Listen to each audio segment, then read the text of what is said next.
What's up, War Report family? It is your boy C Dub. It is here. A-Day is here, and I'm joined by a few of my friends to discuss today. We're going to answer some questions. Also, hear from you guys. Let's get it. It's game day.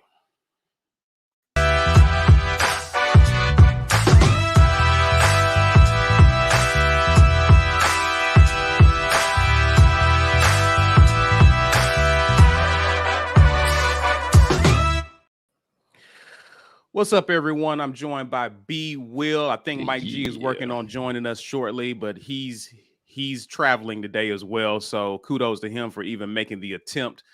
But B. Will, is A-Day, bro. How you feeling, man? The 15 practice spring session, the inaugural spring session under this new regime that we hope will be the regime that turns things around for Auburn is underway. Yeah. It culminates today. How are you feeling? What's your thoughts? Man, I am feeling my expectations have been effectively lowered by the head coach. So good job, Coach Hugh Freeze. And the weather too, because I mean, man, you come on, high flying passing game ain't gonna be popping off like it would have been if it was dry out there. So we accept that. We understand that. So I'm not expecting to see a lot of the passing game. I'm not expecting to see a lot of it. And if we do see it, I'm not expecting it to look great. What I am expecting to see are these quarterbacks making the right reads. The right reads. That's it. Just if you do throw it, where you try to throw it to the right guy. That's it. Yeah. Or am I going to go, wait, who are you throwing to? Like what? Because TJ's had a few of those. All right. And I don't want to see any of those. And same thing with Holt. He's going to get more time than he got last year. Hopefully we see some. I understand what you're trying to do. What you were trying to do there. Like that's the best I can hope for from these quarterbacks. I want to see this O-line win is what I want to see. And we'll probably be able to see that better when it comes to film review. And Ike's going to do a ton of that. I want to see this O-line win when we review this game on film. Those are my most important things I want to see. And that's it. Other than, well, Corey Weber's saying it right here because I don't want any injuries, man. Like, listen, this weather can cause injuries as much as it stifles a passing game. I want to get out of here healthy with just enough information to know what we as fans can expect from individual players. Get out of here. And Auburn get a win. Yeah. Listen, I know the weather sucks, but this is a good day. This was a good day to select. I'm not mad at it because Auburn got a lot of kids coming down, recruits coming down for this day. And you're not competing with rival schools who are having spring games on the same day. So it is what it is. Sometimes the weather be hating, but hopefully they can still have a good day. They can get some workout on the field and be able to see some things. So I'm excited about that. Let's do a couple of things real quick. I think he's ready. I'm gonna bring him on. We have Hugh Freeze who put on a Mike G mask. I don't know what that's about. Here's what A-Day is going to look like today, guys. Straight from the coach. Listen, it is gross here in Auburn today. It's not great weather. So not only is it raining, but it's cold, and it's been hot all week. So I'll be interested to see. This is going to be something that'll be an interesting test, I think, for this team because you're not going to play in perfect weather every Saturday in the fall, and can they go out and execute basic football things in less than perfect weather? Yeah. They did. This is another kind of test for them today that nobody's really talking about. But it should be interesting to see. I hope that the weather doesn't limit the passing. I think that would be the biggest disappointment of this whole thing. That's B's concern. Yeah. As he was getting ready, that's his concern, and that's something that's obviously we're going to keep an eye out on. For sure. I mean, that question goes without saying. How will this weather affect this day and what the coaching staff had planned? Yeah, right? It's I don't know, man. Guys, like I'm looking outside and I'm just like, maybe they'll just get up because it's cold is okay. It's a little damp. Hopefully the rain will hold up for the hour that they're going to be out there. It's going to be a 60-minute running clock, so it's going to be 1 hour exactly. So once they get started, there aren't any breaks, no halftime. Just start running it and play until it's over. So hopefully They get a decent turnout. I was a little hopeful based on yesterday that we might have some breakthrough weather at some point, but it didn't happen. God said no deal on this one. Yeah. Yeah. Well, listen. Yesterday, B. Will and Ike Jones did a good job. The morning drop. They answered a lot of questions you guys sent them through Twitter or even in the comment section. We got some questions of our own, guys, that we're going to look over and kind of share. You guys jump in as well. We want to get to some of y'all's questions too, because we know y'all excited. Y'all have some questions. Y'all have some concerns. We definitely want to hear from you. So definitely start posting some of those in the comment section. Super chats will always help as well, as we will tend to try to get to those first. So if you definitely want your comment read, that helps. But I'm gonna start first with some of the questions of our own. I got 5, B. All right, let's do it. First question is that I want to see. Hopefully, we find the answer to this. Is we've heard the coaching staff, we've heard other players talk about these incoming freshmen. Mm-hmm.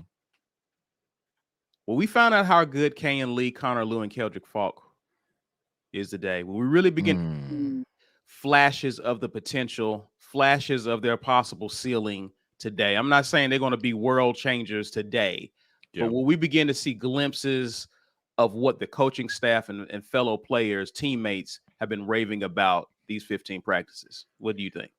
We will not get to see the extent of these freshmen's value because you are at a distinct disadvantage playing corner in the rain. A distinct disadvantage playing corner in the rain. And the same thing with playing edge.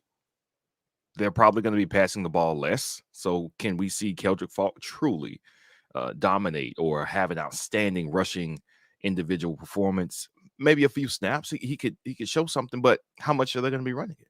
Now, Connor Lew, different story altogether, because you figure the inside guard would have a lot to do with how well they're running the ball. I expect them to be running the ball. And if he can hold up against some of these seasoned defensive linemen, he's going to be pushed against Justin Rogers, Marcus Harris, Jason Jones, Jeffrey Mba. Listen, if you want to test, that's a test. Now, of course, they've been scrimmaging, so some of that has been seen. But with how Hugh Freeze has been praising this man, Connor Lew, then I expect to see him look like a difference maker early. And I'm assuming that he's playing inside for against the ones that he'll be getting some of those snaps. We don't know exactly what the rotation will be. Connor Lew, I think we can see if he makes a difference early. Connor Lew for sure. I'm gonna bring. I think Mike looks like he's ready. Mike, you good? Yeah, we're good. All and right. I'm me. It's always good to be yourself. What do you think about the newcomers, man? You've been hearing from the coaches, from Coach Freeze, and you've heard some good things about Kayan Lee, Connor Lew, and Keldrick Falk throughout the spring. What do you think we'll get to see from these guys today, if anything? Like I said, weather changes a lot. But I just expect to see playmakers make plays. And I think that's all you can really hope for from this game. Guys, you're not running anything that you're going to run in the fall. It's all just going to be basic throw, catch, block, tackle. That's what today is. Right? The fundamentals of football. So we're going to see a lot of that. Kayan Lee, lots of praise this spring. I hope this is the start of the era of when we hear about a guy during the spring, he actually does something during the fall. So let's hope they're starting that trend. Connor Lew, just a lot of expectations. Free said that he's definitely going to contribute, so I expect to see him contribute today. Keldrick Falk, again, a much heralded guy that came in. I still expect, I'm sticking with my prediction, I still expect offense to win A-Day. So you guys got one offensive guy here and two defensive guys listed, but I expect to see offensive guys make plays today. This is going to be a big day for the quarterbacks, man. Right? There's all this talk about bringing somebody in the portal, and if you want to hush some of that talk, you'll go out and you'll make throws today. Yeah. Right. You won't use the weather as an excuse. You won't use any. If you're out there, I don't want to hear about injuries.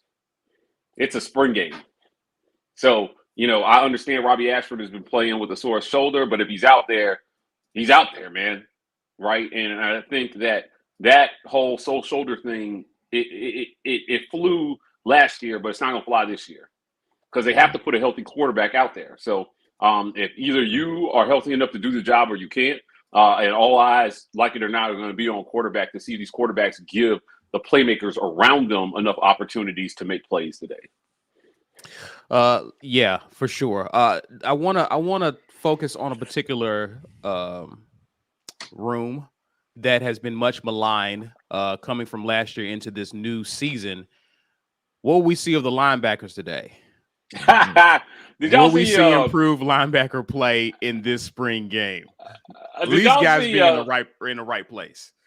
Did y'all see Wesley Steiner's interview we did with him this week? And we were like, hey, which one of these running backs is harder to tackle? And he was like, man, what these motherfuckers' names? What's his name? Alston? Right? Like, I thought it was funny, man. The dude has been in your same locker room for a year. Yeah, right. He was struggling to remember his name. He was like, listen, man, these guys, whatever, right? We just got to go out and tackle them. He has an opportunity to make a name for himself today. I think it was starting over for a lot of guys, and at linebacker and on defensive line, I think you can expect, if you have capable guys, to see Auburn rotate guys and get fresh bodies in there and throw smart, fundamentally sound bodies at offenses this fall to stay fresh. And, the key for Auburn, if it goes anything like last year, is going to be figure out how to win the fourth quarter. Yeah. Auburn could not win the fourth quarter. And winning the fourth quarter sometimes is just about having the guys who aren't as tired as the other guys. Mm-hmm. So, being deep in the linebacker room, I think it's just going to be important, man. You lose Papo, sure, but he didn't do great last year. Right. So, in terms of production, I just don't know how much you lose. There's an opportunity for these guys to step up. Tolan's a little underweight, so I'm going to keep an eye on him. But the rest of these guys, man, they all have an opportunity. Everybody in the linebacker room has an opportunity today to, go out again. Remember what I said today is about pass, run, catch, tackle, right? Like, a hit. It's just football. It's literally just football. Go out there and tackle the guy with the ball. That's it. Don't be out of position, right? Put yourself in position to make plays. That's what a linebacker has to do. Protect the second level. Auburn cannot be good on defense this year if they cannot protect the second level, which is what the linebackers are going to have to do. Yeah, for sure. That was B. I can agree with all that, but I will also add, I don't think that this linebacker rotation is set. I think for all the positives that we've heard from Aldridge about Woodyard, I think Woodyard has a chance to play his way into a starting position, even though right now I think in practice, onlookers wouldn't have said that he is a starting linebacker, but I think he has a chance to play his way there. Right. He's apparently has impressed. I would have said Tolan, but Tolan just doesn't. He's not big enough to play inside. Now I don't know who Woodyard supplants. That's the problem. Does Cam Riley get out of there? Cam Riley is the ideal physical specimen for linebacker, and not Tolan, but Keys has the experience and he's physical as well. Woodyard's he's a dog though, man. He is every bit the big hitter, the physical specimen that we thought he would be, not with the measurables of a Cam Riley at 6'5", but the presence and the intensity as a linebacker. He seems to have it. I want to believe that he can work his way in there, and that's not because I want to think that anybody else has to sit down, but I want to have the doggiest dogs in my starting lineup for linebacker. I think he's one of those guys. I want to see him play well today. All right, guys. Next question here. Mike G, you briefly talked about the QBs making throws to give our playmakers an opportunity. That leads us to this question. What will we see in our wide receivers today? And will we add a little justification to Heather Dennett's tweet?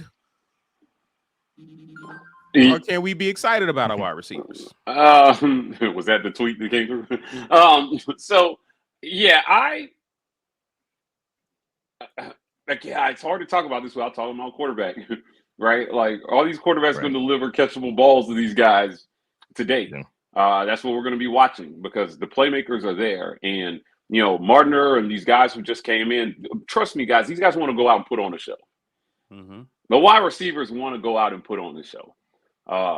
These are your divas, man. These are the guys who want to go out there and they want to big boy, but they also want to finesse their competition. And with all the flack that they have gotten, I believe they do have something to prove. Almost like at least 4 or 5 of them responded to Dinnich's tweet saying, "Bet, all right, we'll see." Mm-hmm. Yeah. The only thing is they can't throw the ball to themselves. So, we'll see how that goes today. Again, I'll just be interested to see if the weather affects how much they throw the ball today. Right. I hope it doesn't, because you're going to have to throw the ball when it's raining. So right. I hope they go out there and just play football. That's what I'm expecting them to do. But wide receiver, man, I think there's more talent in this room than is being given credit for. Right. I think that they're very, very underrated. And I think they have a chance to show and prove people wrong. Now, here's the thing. We don't have to throw the ball a ton for them to prove that they are legit, right? We saw that in the early 2000s with guys who got limited opportunities. But I'm telling you, when that ball came their way, they found a way to make a catch. Yeah, right. And that's what you want to see from these wide receivers now. It's just, you know what, make plays for your quarterback. Because we've seen receivers so good that average quarterbacks couldn't even lose a game. Guys, Ken Dorsey is one of the most mid quarterbacks ever in the history of college football. Yes, he is. But he was throwing to Santana Moss and Kellen Winslow, and those guys just consistently made plays for him. Can these guys be the type of receivers that elevate a quarterback? I think that's what their goal should be this year. I don't care who the quarterback is. If he throws it near me, I'm catching it. I'm making a play. I'm going to make this dude's numbers look great, and then he's not going to get drafted. That's the kind of wide receiver you got to be, right? I mean, I'm telling you, how many quarterbacks have we seen over the years? Guys who won national titles, guys who won Heismans. Yeah, for sure. Jason White at Oklahoma, probably the most overrated quarterback in the history of college football. Yep. Played on one of the most prolific offenses, but he threw the dogs. Yeah. Matt Leinart. Right. Well, he got drafted, I don't even know. He wasn't good. Yeah. Right. That's what I'm saying. But he had Mike Williams, all of those guys. He had dogs around him. They had dogs around him, right? He had a great running game, obviously. Yeah. Reggie Bush, probably one of the most exciting players I've ever seen. White. So does Auburn have playmakers? Does Auburn, because we talk a lot about the QB elevating the wide receivers, but man, I'm telling you, good wide receivers can elevate a QB as well too. They can. It can happen. It can happen. And that's what they got to do today, man. Go out here and make these QBs look good by the numbers at least. Yeah. It's possible. It's possible. We've seen the wide receivers let us down over the last couple of seasons to some extent. Last season, I don't think they really got much of a shot. But even before, they lost the shot because they had to pivot to Robbie, and then Robbie's shoulder was hurt, and then we had to just run for our lives for the rest of the season. Right. TJ Finley was making some good throws, but he was letting the wide receivers down. He was hot and cold when he was in there starting. And then I remember wide receivers dropping balls and then fumbling the ball too. Like I remember, what was it? The first half against Penn State before TJ gets hurt. We're trying to make a drive going into the half. And TJ makes a couple good throws, drops the ball on the ground, fumble. And Dawson on one of those interceptions, Dawson ran the wrong route. So again, right? And he threw the ball to a spot and he wasn't there. Yeah. So for every now that's the dynamic with is it the quarterback or the wide receivers? Well, up until now, it's been both.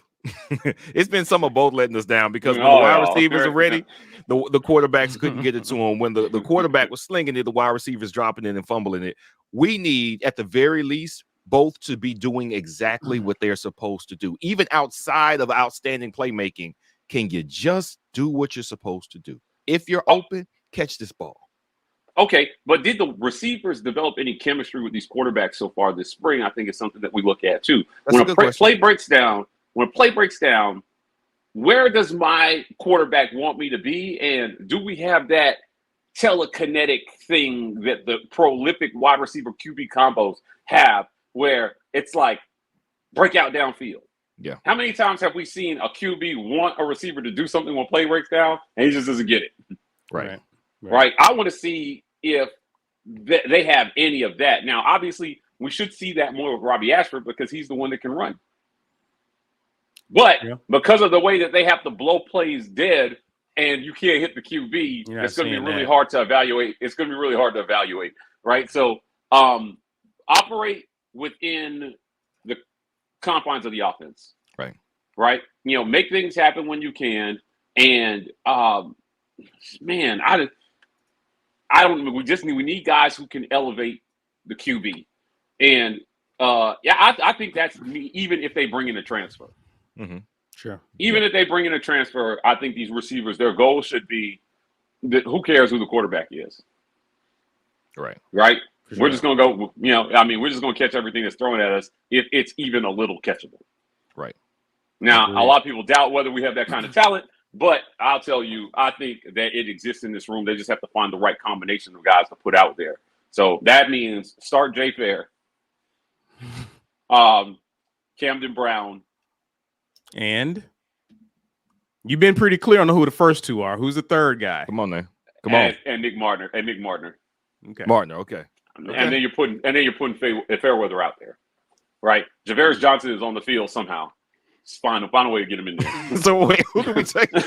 So we got 3 wide out. 5 wide. We'll go 5 wide with a tight end. Okay. Right? Okay. I mean, that's great. Yeah, they said they're making up the offense. If you make it up an offense, shit, make up something with Fairweather and all them guys in the dirt. So we're gonna do this guy here. Right. Draw it in the sand. So obviously this is going to be a very situational scrimmage with it, with the format given. What I want to ask you guys is the question I have, and this has been a bugaboo for Auburn over the past several years. This is something that's still going to be worked out. But what do you think our red zone offense will look like? Because obviously that's going to be a situation. Yeah. I don't know. TBD. Right? Hugh Freeze has given us no indication. Again, he said that we're making it up.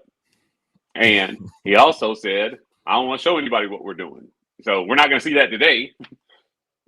Right? So what I hope to see is maybe when they get down in the red zone, again, they'll run some basic fade routes or some some dump offs or something real simple. And it's just going to be up to guys to win. Mm-hmm. I think. Right? Because if you throw a fade route to the end zone, all you're really putting on tape is whether your QB can throw a fade route or not. Right. It's not an indication of what you're going to do in the ball. Right. Yeah. So which they need practice on, though, all of them. Yes, I do want to see him, but I want to see him get it right, though. Yeah. So I think that's what we should expect to see today. And again, guys have to win. They have to win because I said they would win. So let's start there. I told you to do it. The offense should win, and it's going to be interesting to see if they can pull that off today. It's going to be exciting. You're not left with a great feeling, Hugh Freeze said, either way when one side dominates the other. Right? So I don't think you should. I don't think you should either. Yeah. Right. Man, listen, man, if DJ James picks off one of these quarterbacks, I'm not going to be super down on the quarterbacks. I expect DJ James to pick off a lot of quarterbacks this fall. Yeah, or just not get thrown to. one way or the other. Right. And I would caution fans to not get super iffy on the quarterbacks if one of our better DBs makes a play on them. Correct.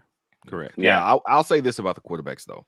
If they look somewhat rough, I think when you have 3 guys taking significant reps, how much chemistry can you develop? If we're swapping out quarterbacks and swapping out wide receivers constantly, that rapport that you talked about, Mike, where we're reading the defense the same way and you know which way I want you to go just from looking at the defense, how do you build that chemistry except for continuously being on the field together at live game reps? I think we've got a long way to go before whoever that quarterback is going to be gets to work with just these wide receivers. The same wide receivers.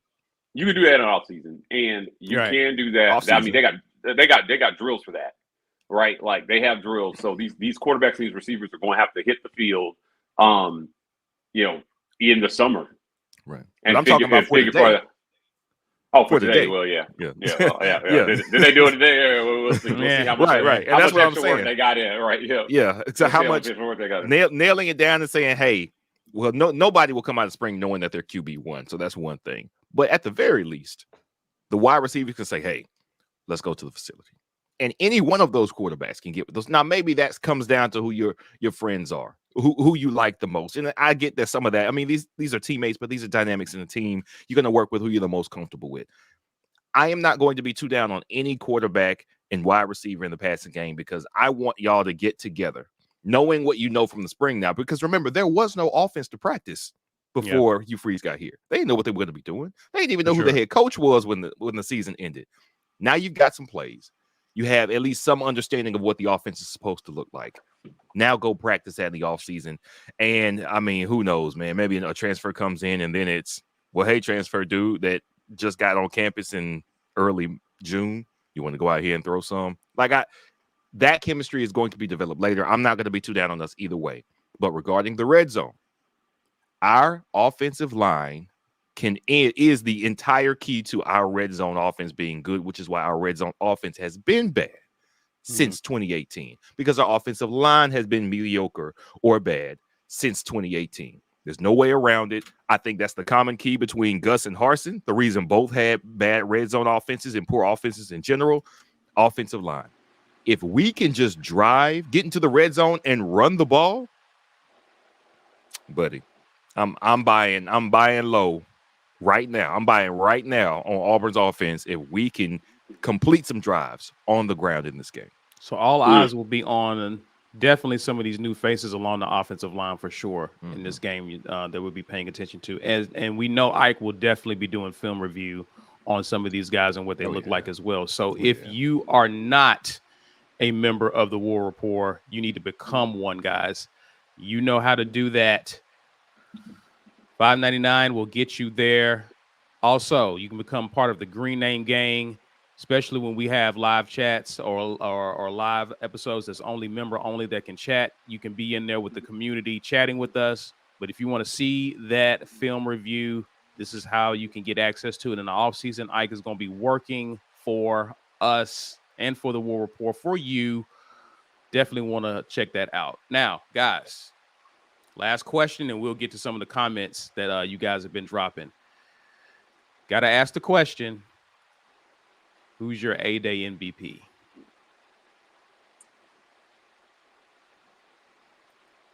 It's going to be a running back. Yeah.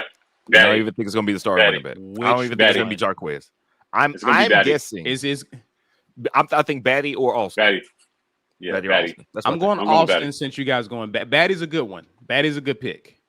On games like this, he's a good pick for sure. Yeah. You're not playing Jarquez a lot in this one. Right. You're not playing him enough unless he busts a 100-yard touchdown run or something on one carry. If he's 3 carries for 130 yards, then maybe he wins. Right? If he does something crazy out there today, maybe. But I just don't expect him to get enough touches to win MVP. Right. That's what it is. That's what's going to come down to. The quarterbacks, because you have to actually look at all the quarterbacks. I don't think any one of them is going to get so many snaps. Well, I guess it's possible, right? Yeah. You put them in there, it's like 24-10, and then you say, all right, well, this quarterback gets us 2 touchdowns real quick. Complete every throw. Just complete every throw. Yeah. That quarterback wins it. Yeah. If a quarterback goes 10 for 10 on the day, he'll win. Listen, that's impressive on a day like this. That would give a lot of excitement towards whoever does that if you're doing that on a rainy day, right? I don't think we're going to see a lot of them, but I'll tell you what, if we were playing football, my pick for MVP would be Rivaldo Fairweather. I can see that because I do think we'd be throwing to him more. He's going to be more open. Yeah. Guys, I think that's one of your reasons, Mike. You was like, I don't think we see him today because it's almost like you want to keep that a secret. But here's the deal. Hugh Freeze has a list of guys who he didn't really need to see any more from him. He doesn't need to know. He already said Jarquez Hunter is the best back I've ever coached. He has not played him down in a single game, and he's already saying that. Yeah. So I'm like, all right. So he doesn't really need to see. There's enough on tape. He's seen, and in a previous interview, he said, I've seen enough to know that he's really, really good. Fairweather, they feel the same way about. It's just that you are what your tape said you were, and which is why we brought you in. So you're gonna play, you're gonna start, and we don't really need to see much from you because he catches everything. He's hard to tackle. He's fast. He's fast for his size, Mhm. and he's just a football player. The only question about how well Fairweather is going to do is going to be, can they get him the ball enough? Right. That's it. But he's one of those guys that I was talking about that potentially makes one of these quarterbacks look good. Yeah. Get the ball near him, he's catching it, man. I'm telling you. Like, yeah, he would be my undisputed pick if I felt like we were playing football today, which they are not. Yeah. All right, let's get to some of your comments. Corey Weber says, "War damn game day fan, war damn game day, and equal to you, sir." B Will's forehead says, "This is for you, Mike G. Will we see Hugh Freeze say Yahtzee after a touchdown during the game? Also, not seeing Mike G in his dark alley is making me very unhappy, and I don't like it." Yeah, man, you're supposed to be with it. I can't remember if it was Brandon or This Corey. is an elite That's comment, the alley. by the way. That's the alley where Batman's parents got killed. I think it was Brandon. Spider-Man kissed Jane upside down.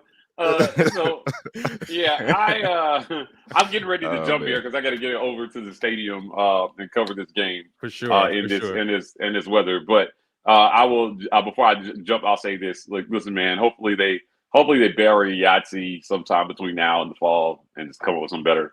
But hopefully there's plenty of reasons to say something, to come up with something. So I'll be tweeting out. I'm gonna be tweeting out proper replacements during this one. Because I think, I'm gonna put out at least 5 replacements for you. Are you gonna? Is one of the options gonna be to bring back Boom? No. Boom is gone, man. Boom is gone. Boom is gone. All right, I'm just asking. Just asking. No more boom room. Boom room. That was another one too. More. That was another one too. Hey, that was Boom was good for like 2-3 years, and then it's like, hey man, we ain't doing enough booming on the field though. That's why it got hollow. Boom became hollow, is what it was. Yeah. All right, guys, I gotta go cover this game, but thank you everybody for joining. Stick with these guys. Get your questions in. For sure, man. For sure. Holla. Jazzy Joe says, "Location challenge. Where am I for 100? I dare y'all to get this wrong." And I was going to purposely get this wrong, knowing that we had 2 more guesses. But now that Mike G just jumped off, I'm actually answering Auburn, Alabama. I was going to say Tuscaloosa, but I'm gonna go Auburn too. Yeah, I'm gonna go Auburn with this one. Yeah, for sure. And also, Jazzy just gifted 20 memberships. Can't see it from our end, but you can see it on the YouTube side. Appreciate you. So for everybody who interacts with the channel frequently enough, if you weren't a patron member, you might be one now. So check your settings. I think you get an email, if I'm not mistaken, that's how that goes.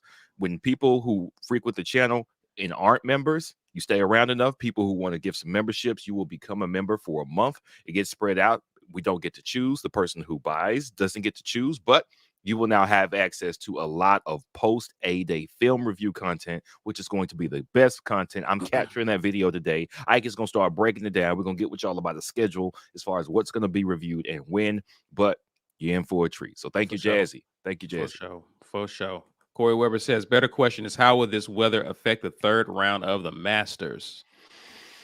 Who knows? I'm not a golf guy because I never got out there to start it. And for the people who I know who are golf guys, I've heard about how frustrating it is. So I watch golf very sparingly. But when I do, I watch with admiration because I know what type of skill and patience it takes to play golf and play it well.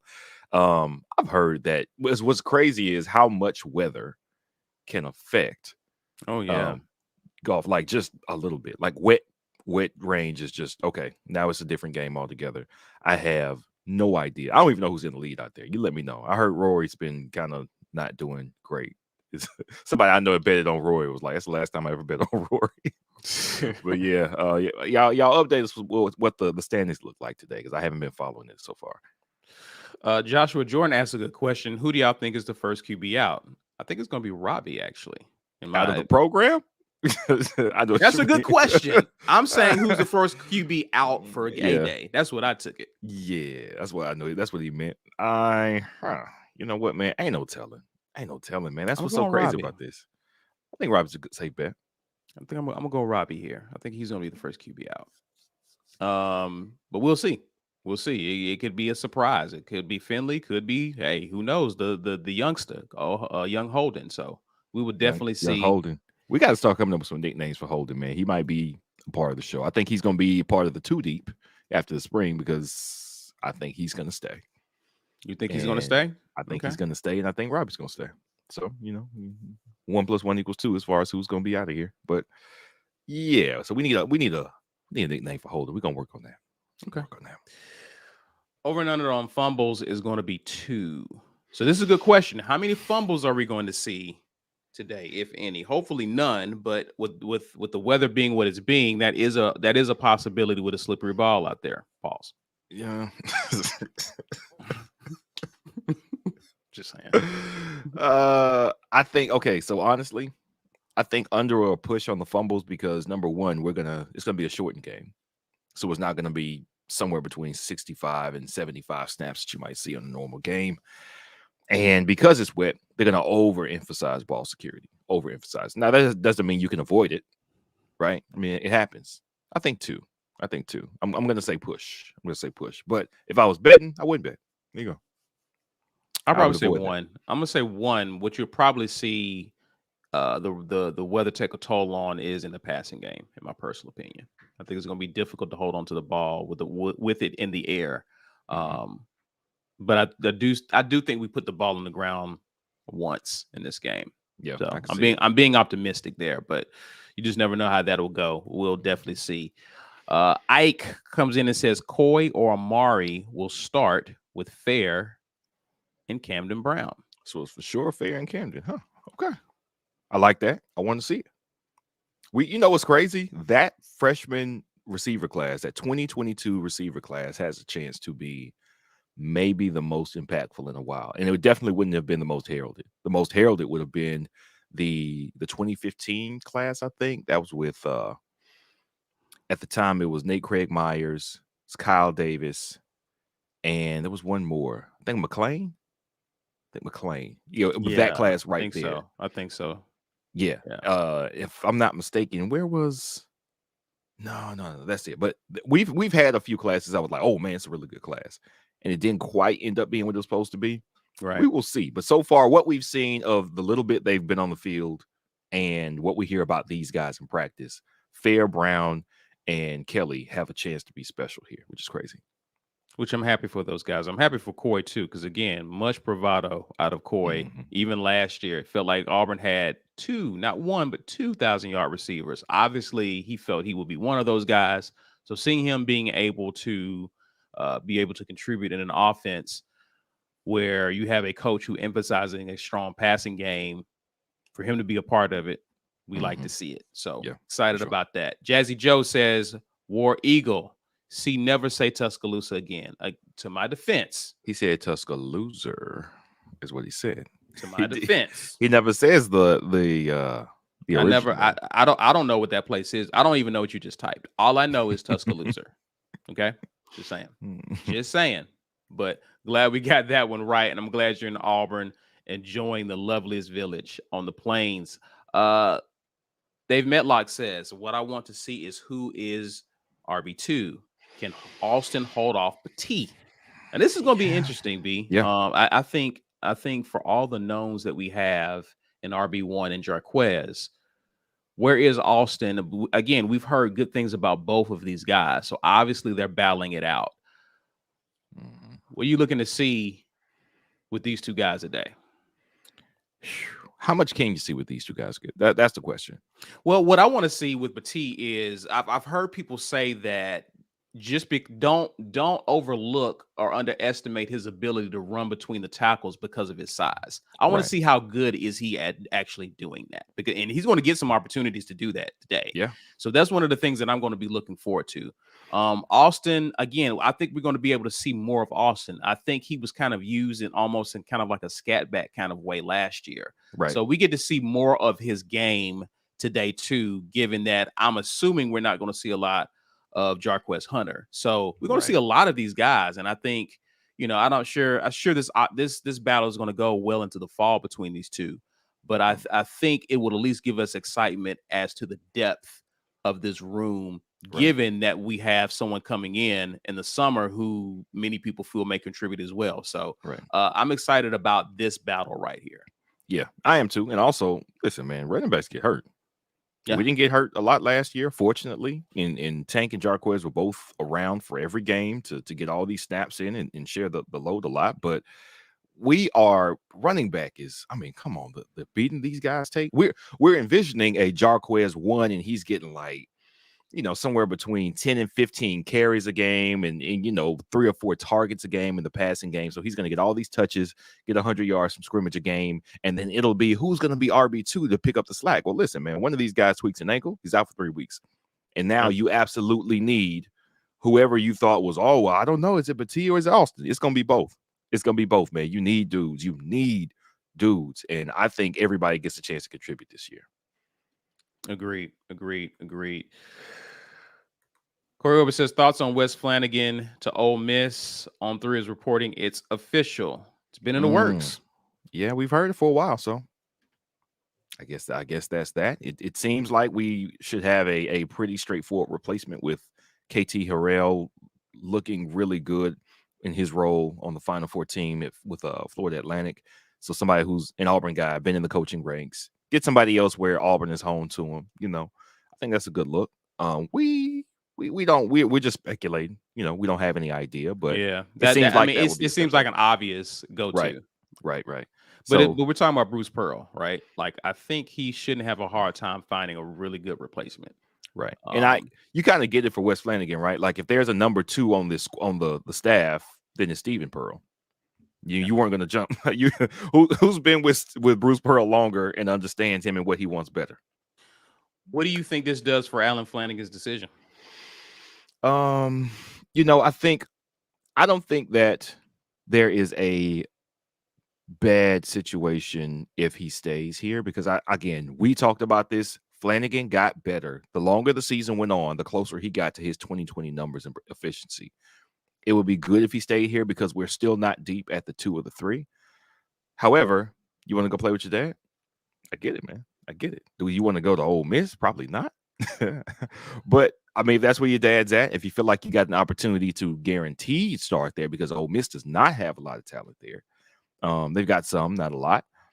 And I get it. You want to go play there? Maybe he wants to try his hand at the league, like Wendell does. So who knows? I mean, he played around with it last year, right? Yeah. So I think it's equally as possible for him to go pro. And I see Corey trying to take the words out of my mouth. Supposedly he's either going to go pro or transfer to Ole Miss. I think it's a 50-50 on that. He could do one or the other, and I wouldn't be surprised either way. So that's where we're at. I'm hoping he goes pro. Me too. I don't want to see him in the Ole Miss jersey. It's gross. That's gross. No, that's not. You shouldn't go out that way. Yeah. Brad Brownie asks, how many of you are in Auburn, and do you have a dry place to hang out? Yeah, chat. Y'all coordinate. We do a good job of that. Y'all the chat is its own family and community centered around the War Report content. We love to have y'all over there, but y'all talk to each other, man. Get up if you in town. Watch the game. Of our group, 3 of us are actually in Auburn. B lives in Auburn, so he's always there. Oh yeah. But Ike Jones and Mike G are in Auburn covering the game. They will actually be at the game. Yep. Ike is already on site. Mike is headed that way now. So yeah. So I'm the lone person not in Auburn. Shame on me. What are you doing? See, what are you doing? I know accountability is important. I appreciate you holding me to that. I will do better.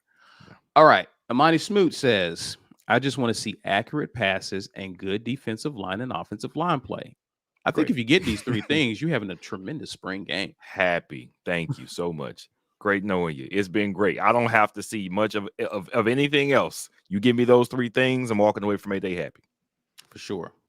Good to see you, Imani, by the way.